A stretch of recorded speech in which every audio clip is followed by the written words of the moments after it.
Great. Thank you, Connor. It's a pleasure to do this. I look forward to some of the Q&A and where we can take this conversation. So let me begin by just talking a little bit about, obviously you see on the screen, my thinking relative to how I want to proceed. And, you know, we'll talk a little bit, obviously, about social media and the online presence and their relevance to career development. I'll share with you some of my guidelines, some questions I think you need to think about, and some recommendations. And then towards the end, I'll show you some examples of what I think are positive examples of online presence through a digital portfolio. And I hope to leave plenty of time for Q&A as well. What I'd like to share with you right now, there is a couple of interactive portions. So I hope that through your other devices or iPhones or smartphones or whatever you're using, that you can have access, that you will get access to the internet, and then we'll be doing some quick interactivity. So please go to the internet. You can do that now, and I'll show you in a few minutes. So to begin, I always like to start with some guiding questions. And I've written some here that have helped me over the years think about an online presence or the use of social media. And obviously you can see on the screen here that, and ask yourself these: should I develop an online presence? And obviously I think you probably have answered that because you're on the webinar. And why should you develop the presence? What it is that you want to communicate, to whom you will communicate, you know, who are the current people with whom you want to communicate, and the future audiences, the future contacts, et cetera. And how will you use and share your online presence?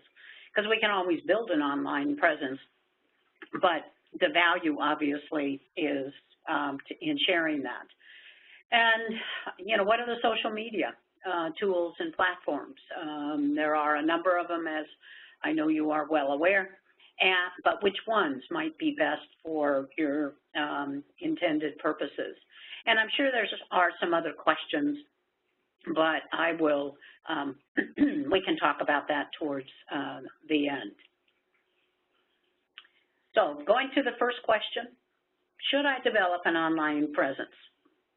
My answer to you is yes, and I would welcome your thoughts about whether or not you should do that, and we can get into discussion. And a couple of things that I think about in why you should have an online presence is because most likely that you'll probably already have some kind of social media presence.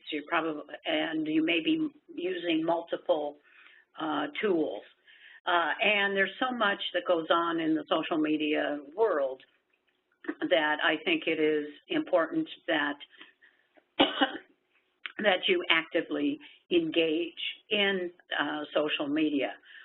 There are some of my colleagues who have been around in higher ed for a while that are choosing not to have an online presence or use social media. And while I respect their perspective, I think they really do miss out on some things. So obviously I'm a strong advocate for social media. I think one of the questions that you need to ask yourself and to consider is the social media, and is it used for personal or professional purposes or both? And most likely you will be doing or already are doing both. But I would also ask you to think seriously about what your existing presence is and the tools that you use, and whether or not you want to continue or modify the current presence that you have as you develop more of the online presence for career and professional development. Moving to the second question that I asked you to consider about, why should I develop an online presence? Obviously, we live in an internet society, an online world. There's so much that goes on online these days, and I think it will become increasingly more common. It seems, from my perspective, that the online world, internet, is very easily accessible. It's becoming more accessible through all the apps and devices that we have, and much more compatible across all of the platforms. One of the last two things that are listed there are, I think, very important from my perspective, is that I would encourage you to develop this presence or refine the presence that you have for career development, professional development, career options. Develop it for you before you are defined by others. And I think you have the opportunity to define your presence, obviously, what you want to say there, and we'll talk a little bit more about that in a few minutes. And it provides a holistic view of you. I think that's often a challenge, but it's an opportunity to share who it is that you are in a holistic way. Now, this will be the first interactivity, and you can see that I have switched.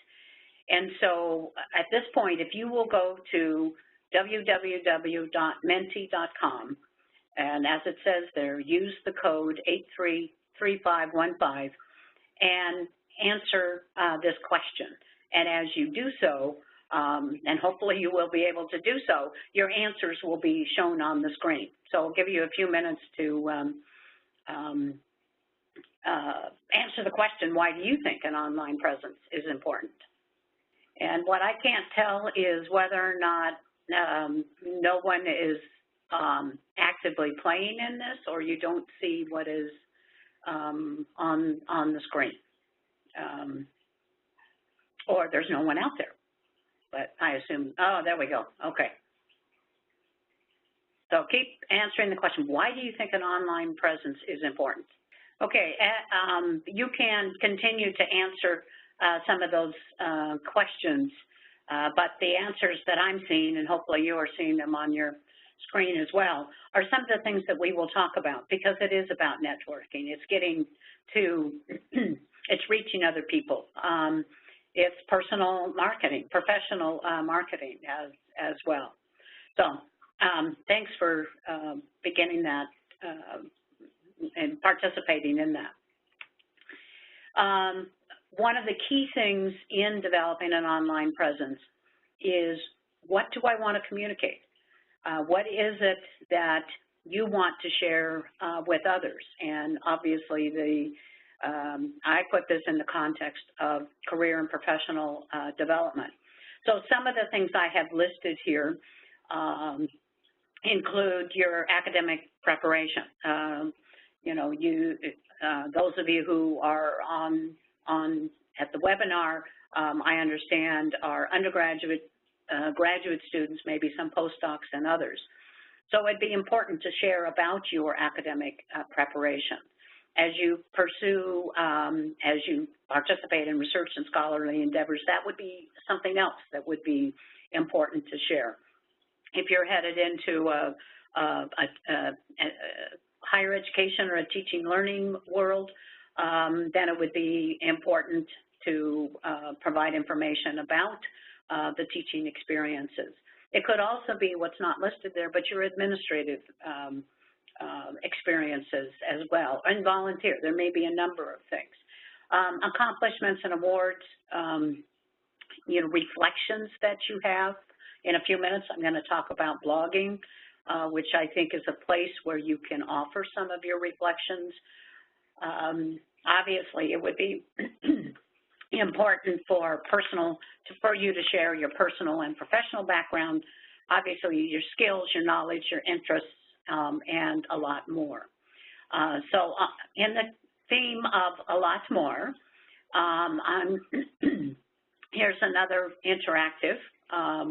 So if you will go to, again, back to menti.com using the same code and enter some of the things that you want to share in your online presence. Okay, these are all very good answers and ones that we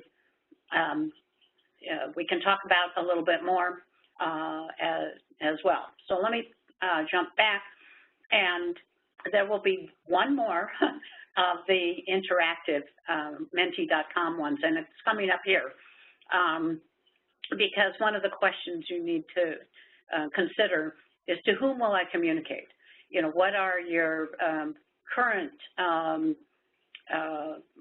colleagues, what are your future audiences, whether they're intended or otherwise. Sometimes we have to think about who we want to get the message, to whom we want to get the message, but also think about those who might want to just be accessing things for, you know, about you. And I've just listed just a few there. Obviously, that from my perspective, current and future employers. It could be a grad school application. It could be your other colleagues, those in your network, and even the public. Many people want to have the public be one of those intended audiences. If it's not one of your intended audiences, it will be an audience that can find you as well. So one more shot at the interactivity and getting your answers. So please, again, go to menti.com, 833315, and answer the question, to whom do you want to share your online presence? And you can put a lot of answers in there, because I think it's important that you think about all of the folks with whom you might want to provide information. Students, yes, that's good as well, because they, it's an audience that with whom you, especially if you're in higher education, would be a people with whom to communicate. Okay, thank you.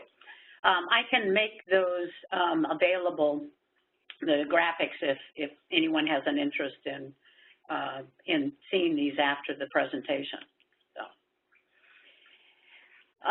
Just kind of continuing on the theme about to whom you want to communicate and what, and how you will share this and how you will use your online presence. And I have some thoughts here. As you can see, it would be very much about applying for jobs and part of the application. And I think for many people, we think about writing a letter of application and submitting it. Sometimes it's submitted online. Oftentimes, today it is. And that's where you could have a link to your digital portfolio. Because you can't always write everything that you want to share. And so I think in job applications and in awards and recognitions, it would be most appropriate for you to provide a link to your digital presence. And what I'll talk about is the digital portfolio concept and how that is in one place. Other possibilities is to, for grant proposals, as you see, applications for grad schools or postdoc positions, and there are probably many other. If you want to get it to, someone mentioned, you know, the government, then applying for governmental jobs, or being a consultant, potential clients. I mean, you can put all of this out for them to learn more about you. Which social media tools and platforms are best? Some of that will depend upon your intended purpose or purposes. There are many, as I mentioned earlier, many platforms to choose from, but I would encourage you to choose very carefully because not all of the social media, I think, not all of them are geared in the professional space. And my perspective is that it's very important to make sure that you know what your presence is and that you are professional in that. And I probably don't need to say that, but I think it's important just to remind all of us. And so obviously choosing carefully. I share with you this graphic, excuse me, because I like not so much what's within the circles, but the way that the individual here has categorized some of the social media. And I think it's really good to think about that as for your purposes and your intents in creating that online presence. It can be about discussing. As you can see, there's some things that are really about discussing issues. We focus thus far more about sharing of information. There's also ways in terms of publishing. And besides in a typical journal space, but in the through Blogger, as you see, there are WordPress or through open access. And I believe it's also very important for networking. There are probably other reasons and aspects of the social media landscape, but these four, I think, if you can continue to focus on these, I think it will help you knowing these kind of goals and what then you want to put into your portfolio. So what I recommend in terms of the social media for career development is not a very long list, as you can see on the screen. And they are not in priority order. They're just the way that I typed this. I think blogging is an important media. Blogging is a different type of voice that you would have. There are some professional bloggers, but this is where you are able to have at least one part of a conversation and sharing some of your ideas and perspectives. And I found that it's very helpful for the grad students who take the courses here at Virginia Tech. They all have to blog. And I think for the most part, they find that it's a helpful skill to develop, to learn more, to have that kind of voice. As I say in my class, it's not a journal or a Dear Diary, and it's not a professional article per se, but it does help the reader understand more about where you are coming from and the ideas and perspectives that you hold. Although I know that Twitter is not necessarily the most popular, it seems pretty popular right now, but it's not. There's other social media that are more popular among the younger generations. I think Twitter has a lot of advantages. And I am kind of an active tweeter, and a lot of, colleagues are continuing to adopt that technology, obviously, or that platform. It's 140 characters, but there's links, and I use it a lot professionally to share things about graduate education, higher education, and to tag other people and to inform people of what is going on, for example, in the graduate school. So I think Twitter, when used professionally, is a good tool. I think LinkedIn is a positive platform to use. It is more professionally oriented and designed than something like Facebook. frankly, and this actually came out in my class last night, that I don't recommend Facebook in career development and presenting that professional case. You may choose to use that, and that's entirely your choice, but I would prefer something like LinkedIn. That's where employers, reviewers, they go to LinkedIn. And also, I mean, I use that as a resource to find out more about individuals, and that's the professional face.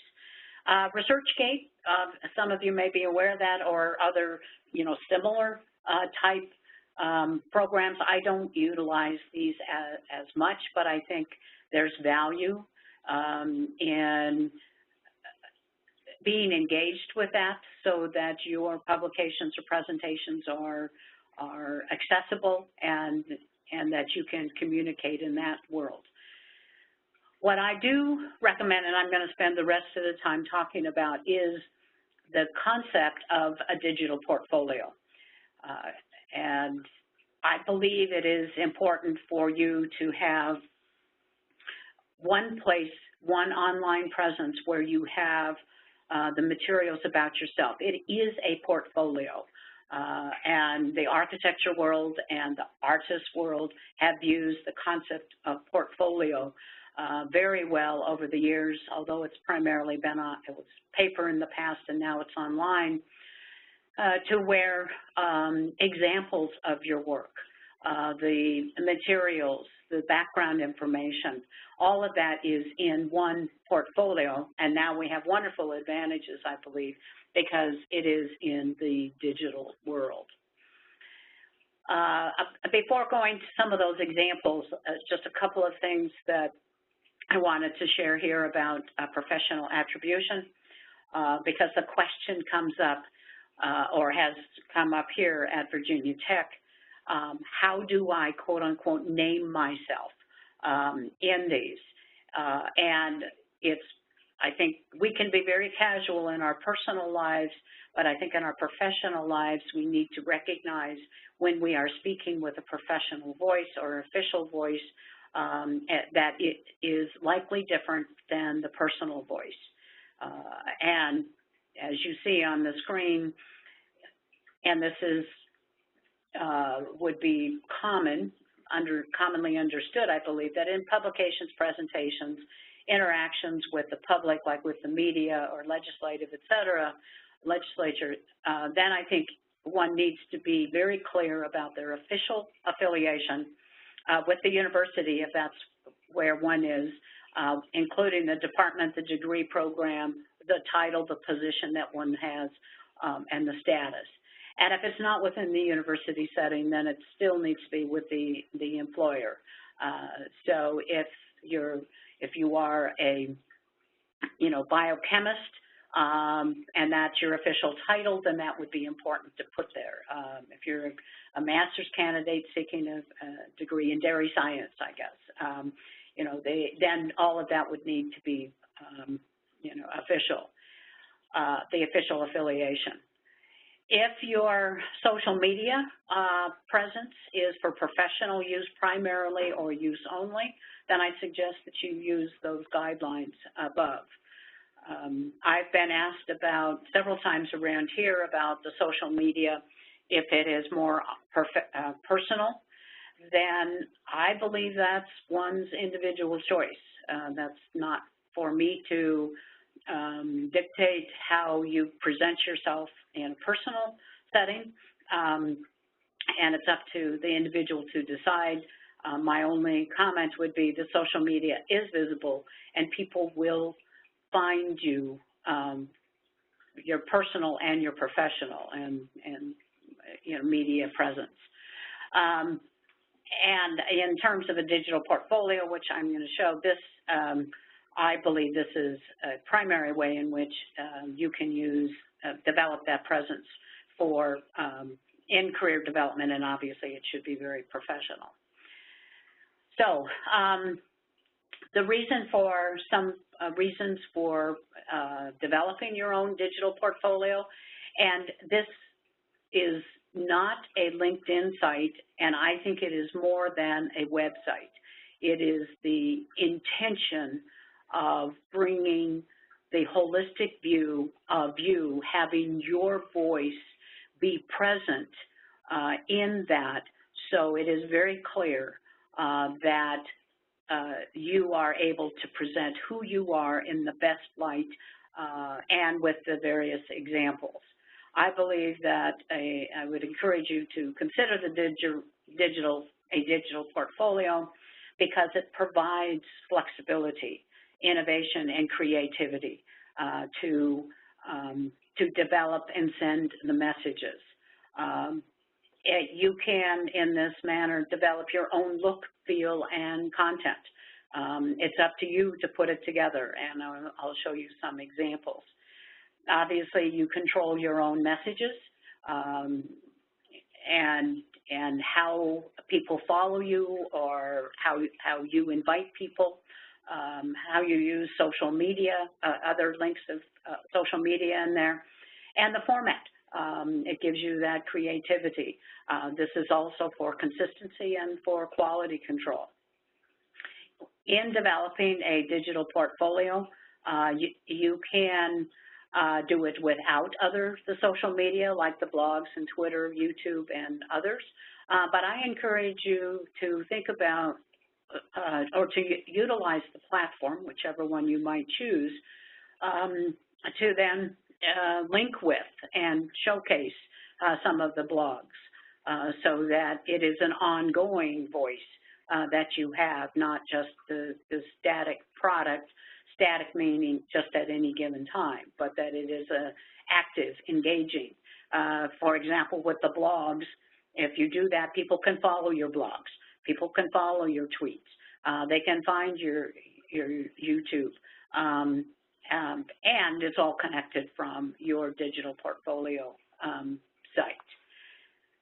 So a few examples here, and these, I have permission from these individuals to share this with you. They are either current or former graduate students at Virginia Tech. And the first one, just a couple of examples here. What you see in the e-portfolio or digital portfolio, a couple of things to highlight here is you see the title of Ram's e-portfolio and blog. You see across the top some of the content areas that he has chosen to highlight. You would choose differently. You should always have kind of a home page and probably the bio. You may call it something different. You may have a formal vita or resume. Obviously, one of his focus areas, well, two focus areas are research and teaching. And here you see also example where he has links to his Twitter and his LinkedIn account. So, and obviously photos, and these can be scrolling, so you have different visuals, or they can be static. But this is an example of the possible content areas in social media. Another thing I want to share from his page, his portfolio, is he has a much longer description of his research interests. But one of the things to show here is that he has that paragraph that is on his portfolio, digital portfolio, and then a link to the pictures. And I've just clicked on that and pulled it in so that you can, one can do a description of the research or the description of your academic interests or your skill set, and then you can show examples of the work that you've done. And so that just enriches it, so it's not just the words, but it's actually the visuals. Videos could be in here as well. So that's one example. Another example, again, is from Erin Lavender-Sott, and she is also in the upper right-hand corner. You'll see recent posts. Those are from her blogs and comments, so she's listing linking to the other social media. This is just a description about her. You see that she has chosen to have the CV, diversity, research, and teaching portfolio as well. The links are here if you wanted to link to them. So this is kind of a simple, direct digital portfolio. Jordan Laney, you see differences here in that she has named who she is, and she has two primary areas that she wants to share, and that's transdisciplinary scholarship and transformative teaching. What is below, it's not shown on the screen, is obviously then her academic bio and a photo that would be listed there below. And here is an example. So she has her academic bio. Her vita or resume is articulated differently. She has the description, and then she has identified her academic credentials here. What I also wanted to share with you is, because she chose transformative teaching, then she has chosen to highlight some of the areas that inform the reader about what she means about transformative teaching.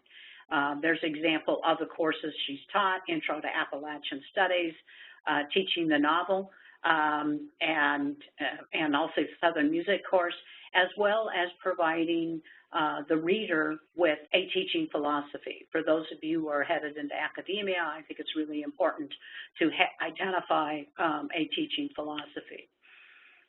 A few more examples here. You see some similarities with Michael Stewart across the top, the different areas that he has chosen to identify. Obviously, teaching, research, and service, diversity, you see the CV, is education, and he has also provided something called contact information, and we haven't seen that in the other ones yet.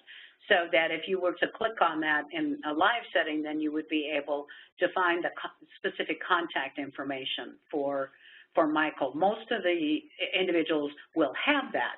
It just isn't highlighted across the top. I wanted to share this one, as well, because it shows a couple of different things in a different format, where Homero, he completed his degree here. He's now back here as faculty after serving in a faculty position in Australia. And so you can see by his welcome, thank you for your interest in my online presence. He tells you who he is, and then he has links to the research interest, teaching, administrative appointments, awards, and recognitions. And so in a narrative form, he has provided you some reading and then links. You see some of the same things over on the left-hand side, which, it's just two different ways of doing it. Plus, he has the affiliations of where he has gone to school or worked in the past. And the last example I have is from Michelle Soledad. And I wanted to share this for a couple of reasons. Some of the other individuals I showed you are done in WordPress, either free or you can pay for that. This one, Michelle did it in Weebly, and there's Reclaim and others that you can buy a domain name so that you can make sure you have that, that it will stay with you forever. WordPress, I think, and Weebly do the same thing. And here's examples of how she has named her and written her teaching philosophy. She taught in the Philippines, and so you see reference to the courses that she actually taught back home. She is currently a graduate student right now. And she also has named some of her academic administration. Again, all of the examples that I've shown you have had photos and links and categories that are pertinent to what these individuals wanted to share, their purpose of developing their e-portfolio, depending upon where your career trajectories will take you into the business world, into agriculture, life science, government, and agencies. You would design these somewhat differently. So I hope those have been helpful as general overview and the portfolio, and I'm very open to any and all questions, and I'll try to answer them for you. Thank you so much for that presentation. Let's see, some questions we have. When is the best time to connect with a professional on LinkedIn? And is it professional to contact someone professional through LinkedIn in messaging? The timing is now. There's no need to wait. I think if I understand the question, there's no need to wait to develop a LinkedIn site.